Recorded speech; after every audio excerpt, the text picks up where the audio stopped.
Hello YouTube, welcome back to the channel. So it's been a while since I've done one of these videos, and I figured I would practice a little bit since during the week of the expo I'm actually going to be using this camera and using the tripod and everything, this whole setup. But usually most of the time it's been a while since I've done a lot of these talking head videos in front of a camera like this. In that sense though, there's really only two things that I wanted to mainly cover. One of them is just talking about the channel and kind of where things are sitting right now and what the plan is for this week upcoming here and for going forward basically for the rest of the year. And then also at the same time I also want to take a couple of minutes to talk about kind of expo preparation. So that'll be kind of the second half of the video.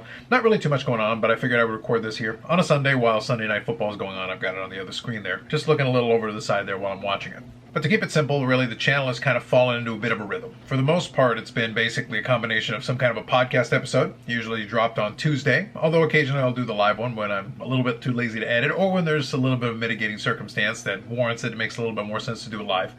And then, of course, the live stream, which has kind of become the flagship of the channel. It's kind of the funnest thing, you know, the Friday night hangout. And also at the same time, it's kind of set a nice consistency to the channel since I can pretty much schedule that in. And for the most part, I just punch that in for Friday nights. Pretty straightforward, and we managed to have that every single week. And this most recent one was the 250th. So there's a little bit of a milestone to go along with 100 podcast episodes. And then coming up before the end of the year will be 1,000 videos on the channel. So this will be another one that we add on to that. I guess this is 991. Now, what's been a little bit of interesting on this one for me when I was kind of going through the list of videos and everything for the year is that we've fallen into kind of that predictable pattern. And for the most part, it's come down to just not having too many specific other things that I wanted to necessarily make a video on. Every single time I thought to myself that I would make a video about this, I realized that I'd already made a video about that. Or that this other topic, and then I've already made a couple of videos on that, or a video about that 2 years ago, or whatever the case may be. Now, that isn't to say I'm above reusing the same video again, but we'll see what happens with the YouTube Sports Card Hall of Fame this year around, although I did promise I wasn't going to use that gimmick again, so I'll probably have to come up with a new gimmick. You probably don't have to worry about that for that one.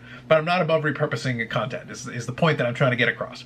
That said, though, for the most part, I just haven't found too many things that I thought were worthwhile going into specifically. I did recently do that video where I did a reaction to the Brian Gray and Bill Mastro.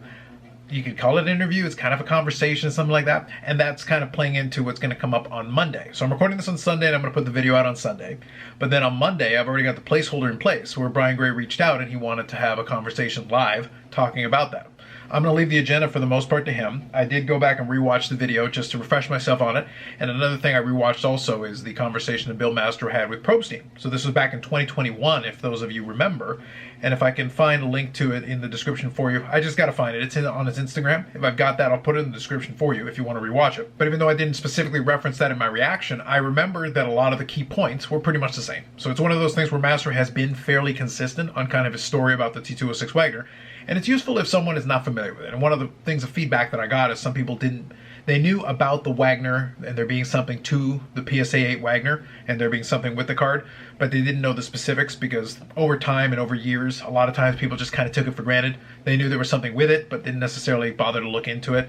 Mastro was a key component of that, but all the things that happened with him legally were not necessarily all about the Wagner, although the Wagner was referenced in the indictment. It's one of those things where there is a connection to the two things, but it's not specifically for the Wagner that all his legal issues came about. It was things related to his auction house and things related to what he had been doing on that. So since Brian Gray reached out, we'll see exactly where he wants to go about it, what specific components he wants to discuss, or what he wants to counter or debate on, and I'll kind of leave it to him. And based on whatever happens with that, then that's what I'll use this upcoming week to figure out how I'm going to space out the podcast. Because this upcoming week, you've got the placeholder on Monday for that conversation. It's going to be live, so you guys can check it out. And if you've got any questions for Brian Gray that I can incorporate into it, I'm going to try my best, but it probably will work better. If you do have a burning thought or a question that you want to ask, the likelihood of you being asked is much higher if you leave it in the comment section of a video like this. So you can put it in the comment section here if you want, and I will try to incorporate it. When the live is happening, I'm probably going to be trying to pay closer attention to what Brian is actually saying, because that way I'll be able to kind of counteract and discuss basically whatever points he's trying to bring up. So it's one of those things where I will keep an eye on the chat, but it's going to be a little bit less focused on the chat than is normally the case with me in the live stream. So you've been warned. I did mention it in the live stream this past week, but I'll mention it again. I am going to be paying most of my attention to the person that I'm talking to on the other side of it, and I will peripherally look over at the chat kind of as things go on, just to make sure things stay in line and don't get out of hand. Now, with that situated on the Monday, then that leaves us to Tuesday and the rest of the week, where somewhere in there I'm going to fit one of the podcast episodes. More than likely it'll drop probably on Wednesday. It's just a matter of where I find time. It'll be either a solo pod, or I may try to work something out, because I know Eric will be en route towards the Expo, and then I'll talk about the Expo here in a second.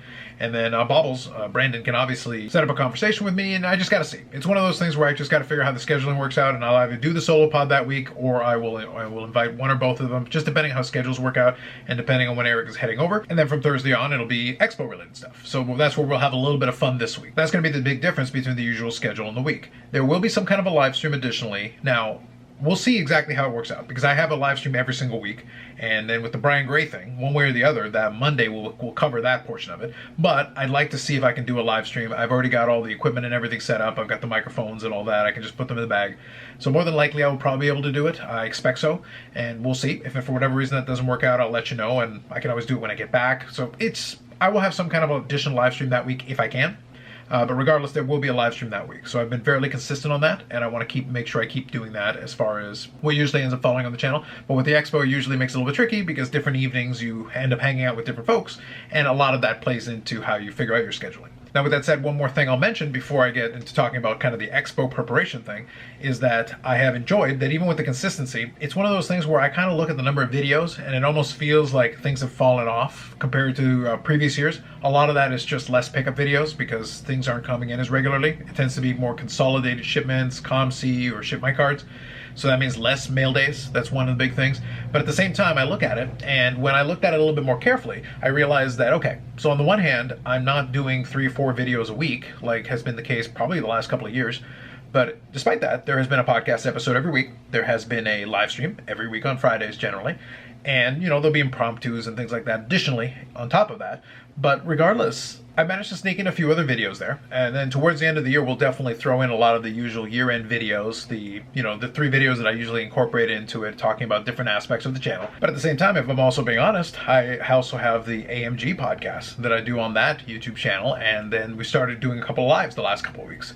So we started definitely having videos on that channel. And then at the same time, I also got the Wrestling Cards channel, which I've definitely made more use of this year. So probably I've got a couple of dozen videos on that one. So when you start adding all that in and add it all up together, in reality, probably the video output is probably very similar, but it's just been broken up over 3 channels as opposed to being on the one main channel here.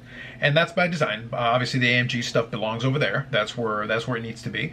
And then the wrestling card thing, I separated out because I know that being in kind of a sports card niche here, I think for the most part, people aren't necessarily too interested, so that creates a channel there where if people do want to check that out, they certainly can. That stuff's on there, and something I enjoy talking about, and something I've enjoyed collecting a lot more recently. So it's one of those things where it gives me a venue to be able to talk about some of those things at more length instead of boring you guys on this channel. So on this channel, I can kind of keep it to the stuff that you're probably more accustomed and acclimated to here. So for the first part for the rest of the year, you can pretty much expect a lot more of that. It'll be the podcast and it'll be the live stream. And then from there, I will try to incorporate some videos here and there as different things come up. And it's more or less based on what happens. I think a lot of us have gotten used to it, and it's something that maybe we can talk about more in one of the lives or maybe one of the podcasts, is that I think at this point, even show recaps and a lot of that has become kind of old hat. We've kind of gotten used to, we've all fallen into kind of a rhythm. So what's funny is I still watch a fair bit of hobby content, but you can pretty much tell where people are now kind of gotten into the comfortable routine as far as kind of the videos that happen. It's basically the same kind of video over and over again, or this video, here's some cards, I'm just going to show you cards, or here's a show recap, or there's this or there's that. But it's a handful of things that basically get repeated over and over and over again. So we're not the only ones here, but at the same time, it's something that I've observed where it's become very very apparent that a lot of us have pretty much fallen into a pattern, because I just don't think a lot of the things that are happening right now are necessarily different enough to throw people off. Even the CT scanning stuff, and even some of that is like, yep, one hobby, little mini scandal or another after years of doing this now at this point. It tends to feel a lot of same. So it's interesting to see kind of just how people have gotten desensitized to a lot of the stuff that a couple of years ago would have been this incredibly scandalous thing. It's just kind of old hat now if you've been around for a little while. So with that said, let me move over to the Expo thing. So as far as Expo preparation, a lot of the regular stuff is I could do the cliche, the comfortable shoes and all those things, but I'm not going to bore you with a lot of that stuff. Realistically, one thing I kind of observed this time around is that I feel like there's probably less preparation that I've had to do for this show than a lot of shows in a little while. And a lot of it is reflecting on kind of what I talked about with the content part of it and the channel part of it in the first piece, is that I've kind of settled in to a rhythm with my collecting. And it's one of those things, it's not like I'm not finding things, it's not like I'm not adding new cards to the collection. It's that realistically I've got certain niches that I'm kind of targeting and certain projects that I'm working on. And I've been enjoying that and having a lot of fun with it. So I'm still finding these things, but it's not nothing, you know, wacky or exciting or completely off the beaten path. Even in preparing for the expo though, looking at that, you know, it kind of falls again into a couple buckets. One of them is setting aside some cards that I want to get graded. They've got on-site grading, so there's a couple of one-of-ones for the wrestling card collection that I want to get done, and specifically having them basically returned to me during the show. That's something that I'm willing to pay a premium for, so I've got a handful of cards for that. And then I've got some other cards that, yeah, just submit it with the regular turnaround time. That's completely fine. I'm not too worried about getting them back right away, so I've got a little pile for those as well. So that takes care of that piece. Another one that I've got also in there is I'll usually submit some cards for ComC.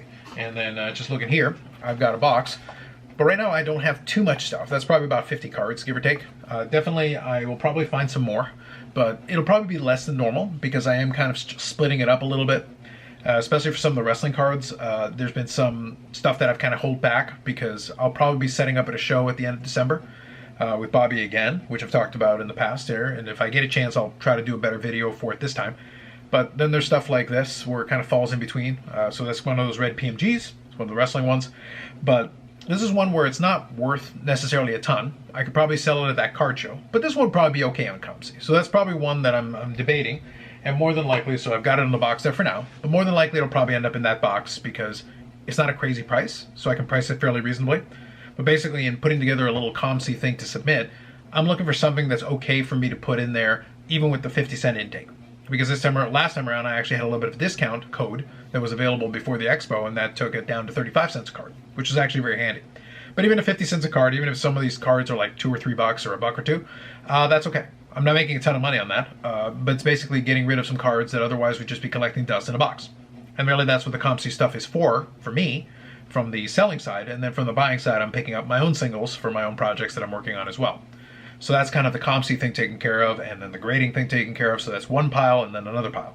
And then the third thing is I've got a couple of these boxes. So I'm using the Ship My Cards ones just because they already provided them. They're kind of handy. But these ones are great because these ones can actually hold graded cards and top loaders and one-touches and everything. So grab a couple of these and pretty much I'm covered for anything I find at the expo.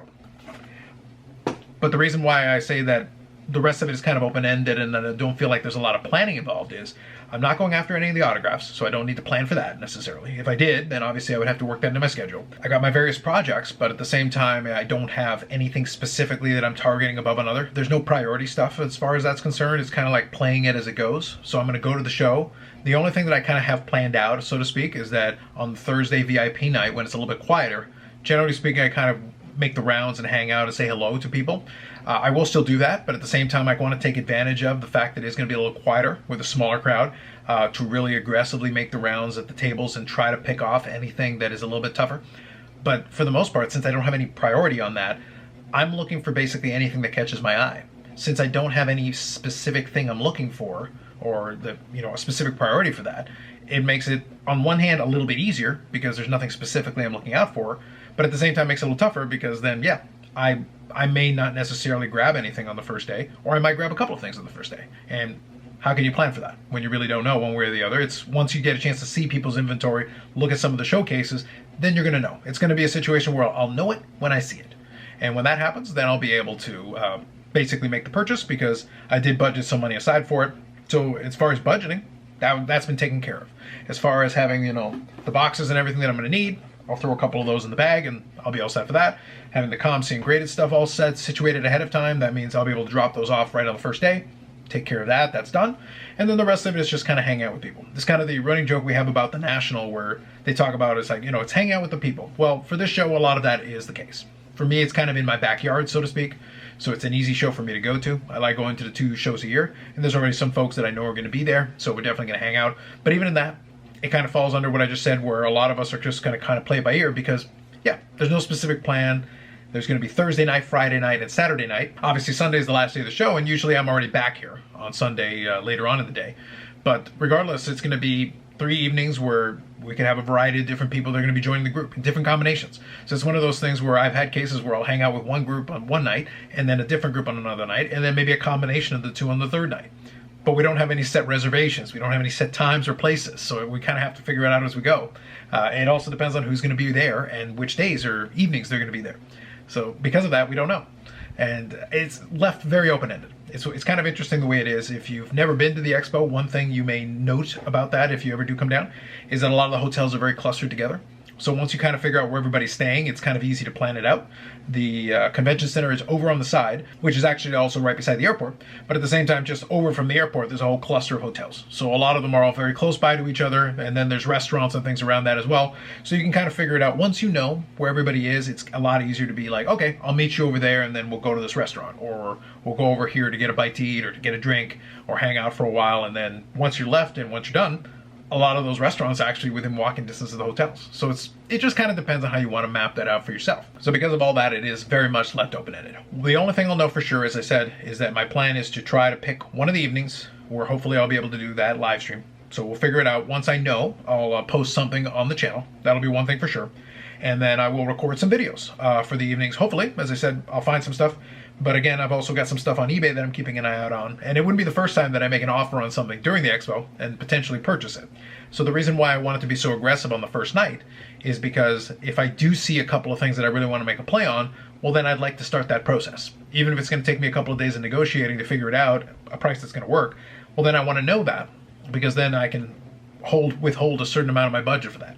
Otherwise, I can make a couple of offers on eBay and maybe pick it up. So, and then use my budget basically towards that and just spend the rest of the time hanging out.